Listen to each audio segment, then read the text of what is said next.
جب تم دعا کرتے تھک جاؤ اور سوچو کہ میری دعا کبھی قبول نہ ہوگی، تو سنو، کائنات میں کوئی طاقت ایسی نہیں کہ اس کا وعدہ پورا ہونے کو روک سکے۔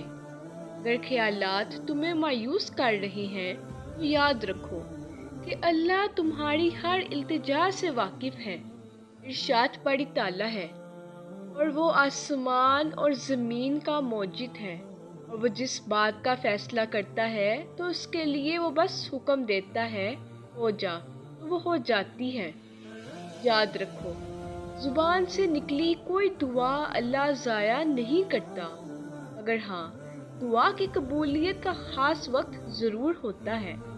جب تم اپنی خواہشوں اور آرزوؤں کے لیے اللہ کو بار بار پکارتے ہو نا، اور اس یقین کے ساتھ کہ جو مانگا ہے وہ میرے رب کے در پر ہی ملے گا، تو جان رکھو، تمہارا یہ توکل اور صبر ہی تمہیں مقدر کی بلندیوں تک لے جاتا ہے۔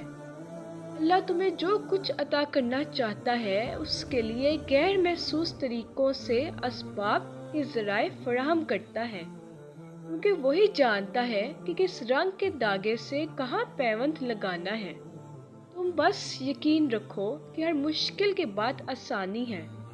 نبی پاک صلی اللہ علیہ وآلہ وسلم نے فرمایا، اے اللہ، کوئی کام آسان نہیں مگر وہی جو کام تو آسان کر دے، اور تو مشکل کام جب چاہے آسان کر دے۔ تم کبھی اپنے رب کی محبت پر شک نہ کرنا، کیونکہ ہو سکتا ہے اگلے ہی لمحے تمہاری زندگی میں نیا موڑ آنے والا ہو۔ جب کوئی ٹوٹ کر تڑپ کر اس سے مانگتا ہے تو وہ اس کی ساری دعائیں قبول کرتا ہے۔ تمہیں لگتا ہے وہ تمہیں سن نہیں رہا، تم سے باخبر ہے؟ وہ تو اندھیری رات میں کالے پتھر میں کیڑی کی بھوک کو بھی محسوس کر لیتا ہے۔ کیسے ممکن ہے کہ وہ جو تم سے 70 ماؤں سے بڑھ کر محبت کرتا ہے تمہاری دعاؤں پر قبولیت کی مہر نہ لگائے؟ قرآن کہتا ہے، تو اپنے رب کے حکم کے انتظار میں صبر سے کام لو، بے شک وہ ہماری آنکھوں کے سامنے ہے، کیونکہ نہ ہی دیر سے ملتا ہے اور نہ ہی جلد، بس اللہ کی رضا کے مطابق بے شمار ملتا ہے۔ اور جب تم روشنیوں کے رب کو رات میں پکارتے ہو تو وہ تمہیں معجزوں کی صبح ضرور دکھاتا ہے۔ عنقریب وہ اپنے فضل کا ایسا نظام چلائے گا کہ تمہاری ایک ایک دعا قبولیت کا شرف حاصل کرے گی، تمہاری دکھی زندگی کو سمیٹ کر خوشیوں کے حسین رنگوں سے بھر دے گا۔ اور یہ جان رکھو کہ دعا اگر تمہاری تقدیر نہیں بدلتی تو تمہارا دل ضرور بدلتی ہے، تمہاری زندگی سنوار دیتی ہے۔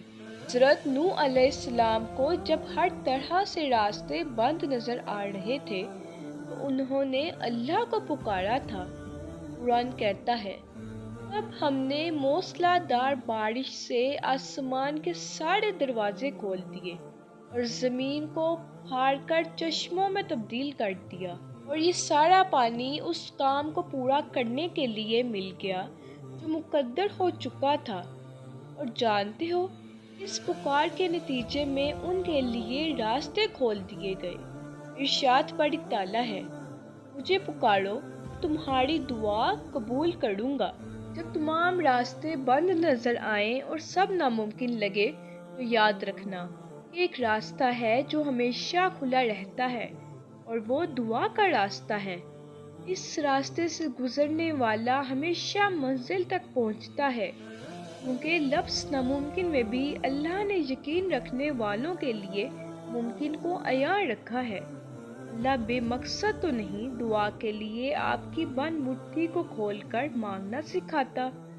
اللہ اپنی مرضی کے بغیر تو کچھ بھی آپ کی رضا کا حصہ نہیں بناتا۔ گنجائش ہے ابھی بھی معجزوں کی، وہی تو دعا لبوں پر آئی گئی ہے۔ اللہ کی چاہ ہے، وہی تو وہ آپ کی چاہ بھی بنائی گئی ہے۔ ارشاد بڑی تعالیٰ ہے، مجھے شرم آتی ہے کہ ان کے اٹھے ہوئے خالی ہاتھ کیسے واپس موڑوں جب انہوں نے مجھ سے مانگا ہے، اگر میں نے بھی نہ دیا تو کون دے گا؟